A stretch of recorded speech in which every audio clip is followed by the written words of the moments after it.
Today I'm out starting my spring maintenance, and there's a lot to do that I want to get done before the heat of summer sets in.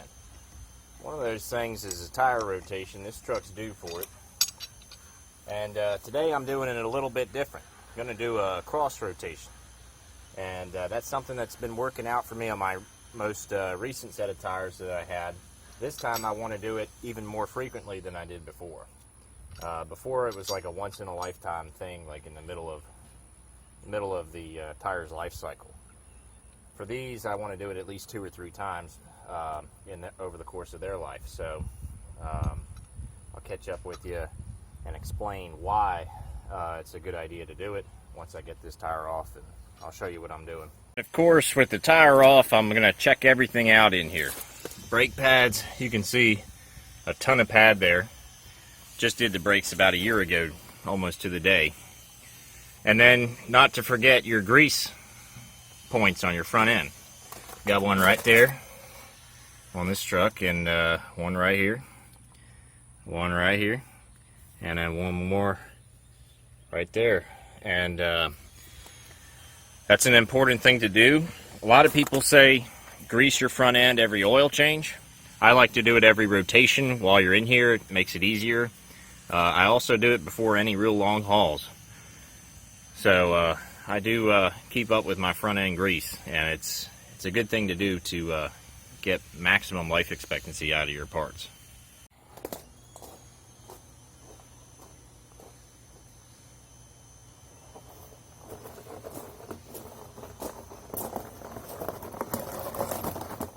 So here's how I do mine. This tire here came from the front driver's side of the truck. Here we're on the rear passenger side. So I'm moving it in an X form. Some people may move them clockwise or counterclockwise, where this tire would just go to the front of the truck, and then the tire from the other side of the rear would come here. I like to do it so that both they change sides and they change front and back at the same time. That's how I do it. The benefit of this is your wear. If you've got a little bit of a funny wear on one side of the truck or the other, or maybe your alignment's off slightly, one side of the truck could wear differently than the other side. And if you just simply switch sides, it can prevent one tire, your worst tire, from being completely worn out faster than the rest. It can slow down. So overall, they wear more evenly, the four tires. So that's the benefit to doing the cross rotation, and I'm going to try that here. For those who'd like to see the status of these tires, I had a video when they hit 20,000 miles. They're now at about, I would say, 25, 26,000.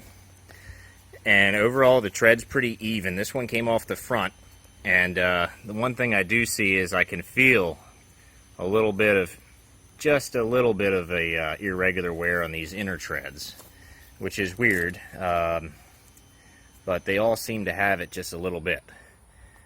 Not too bad though. The outer treads seem fine. This tire seems fine here, smooth. I'm not seeing any uneven tread here. I think they're just due for a rotation. Overall, these are wearing a little bit better than my Toyo MTs did, and the front end of this truck is healthy. It's got pretty fresh ball joints, wheel bearings, and really the only thing with a lot of miles on the front end is the tie rod ends. The shocks have some mileage on them, but they're good shocks. So the tire's doing pretty good on wear. While you're in the rear end, the rear brakes. This one looks okay. About a third of its life left in it.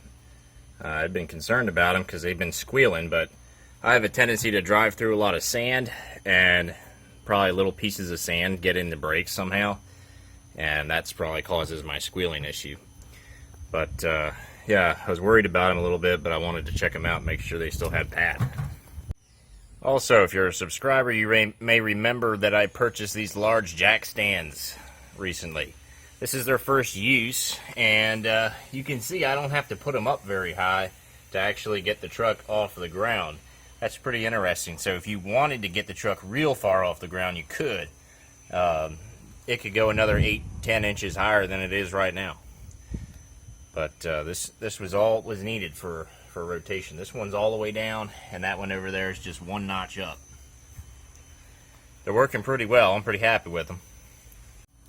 If y'all were wondering, you know, what do I do with my YouTube ad revenue? The answer is, you've seen everything on the channel. I bought that cold air intake for the 09 right there. It's all going into maintenance, repairs, and upgrades on the trucks, and featured content. So you end up seeing the content on the channel. And so that's what I've done with it. I've reinvested it in the channel. In the future, I'd like to get a dedicated laptop for editing videos, get some paid video software so that I can actually do a little bit more as far as editing than I do right now. Although for now, this is fine. I mean, I'm filming with a cell phone and I'm using free software to edit the videos, and we make do, so I'm not going to prioritize that too much over the actual maintenance and repair stuff. But that's where we are with that. So just in case you were curious, the channel doesn't make a lot of money, but I try to make whatever we get effective for producing more content.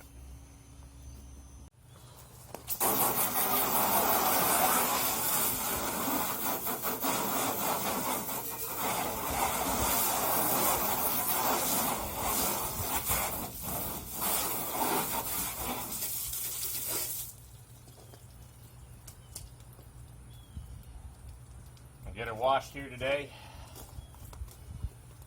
Said I was going to start doing this once a month now. Not the YouTuber that's going to apologize for having a dirty truck. I mean, they're trucks, and they do truck stuff. Not a show truck. But I still like to take care of it as best as I can.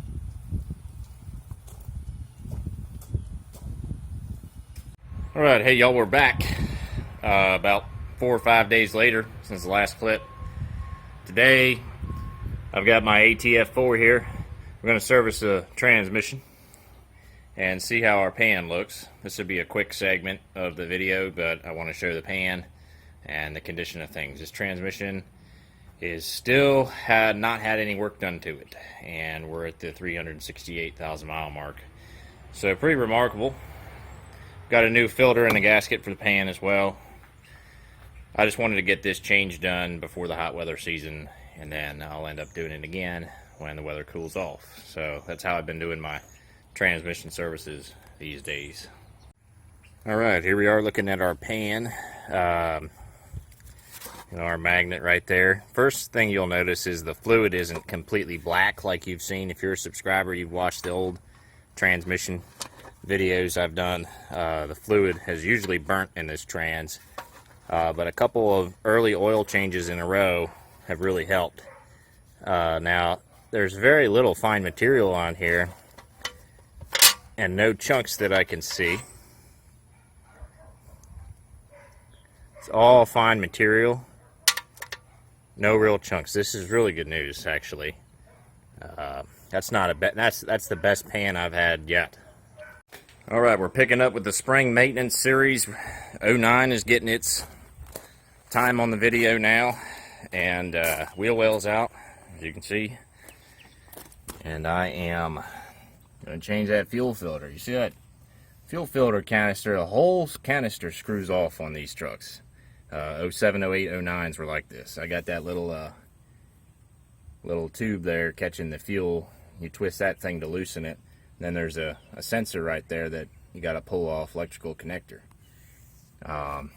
And then those things are always screwed on so tight that I end up having to use my rubber band wrench, which I think there's a rubber band wrench right here. It's tough to do, but you just got to twist it this direction, and it should loosen it just enough that you can twist it off by hand. I don't know why they get stuck on there so tight, but no matter how you do it, or which 6.7 you have, new ones or these older ones.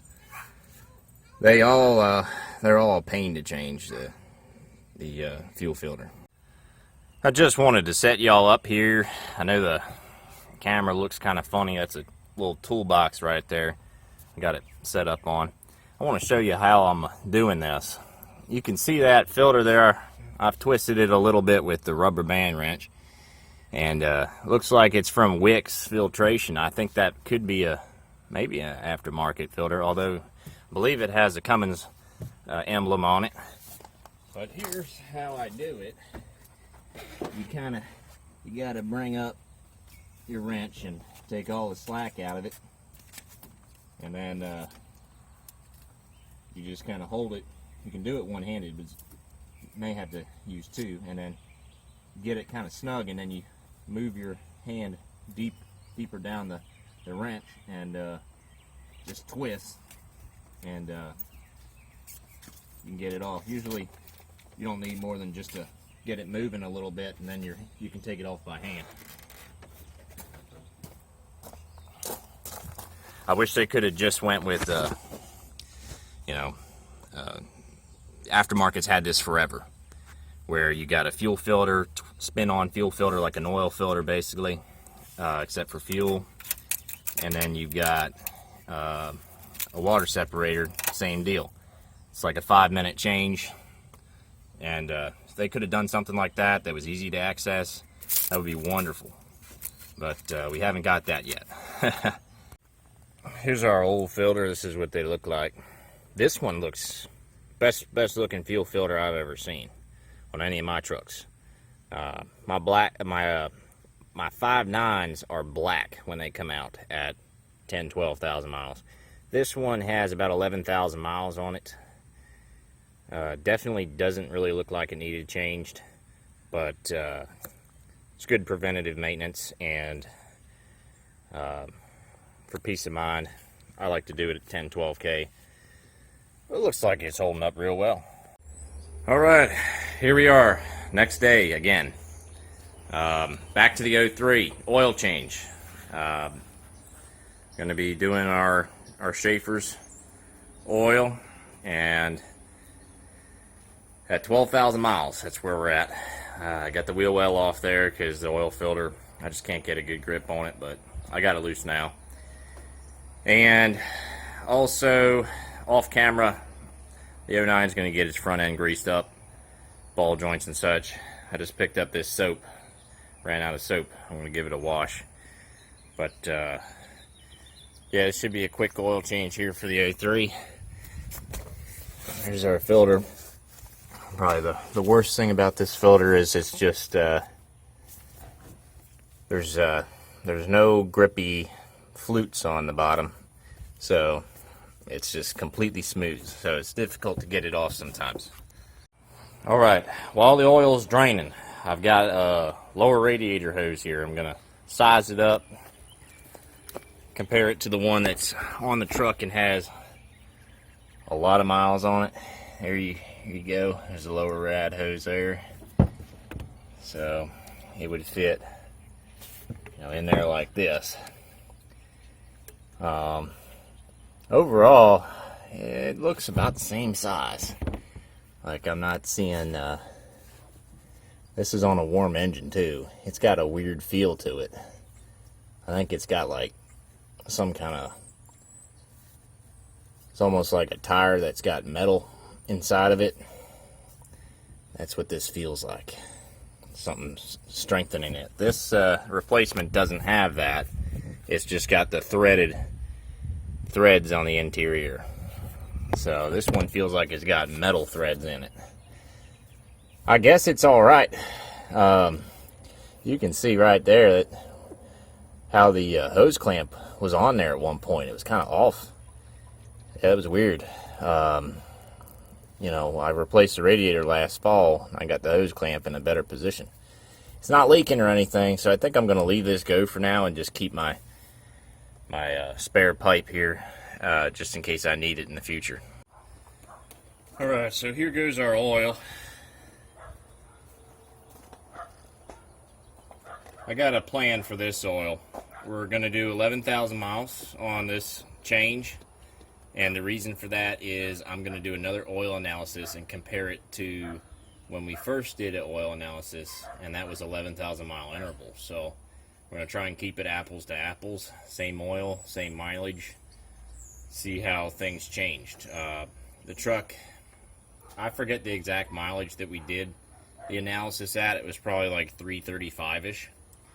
By the time we get this oil out of this truck, it's probably going to have about 380,000 miles on it.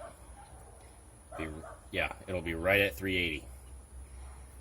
So it'll be interesting to see if anything changed over the course of that 30 or 40,000 miles since we last did a test. All right, I think this is where I'm going to conclude the spring maintenance segment. I will see y'all in the next video. Have a good one.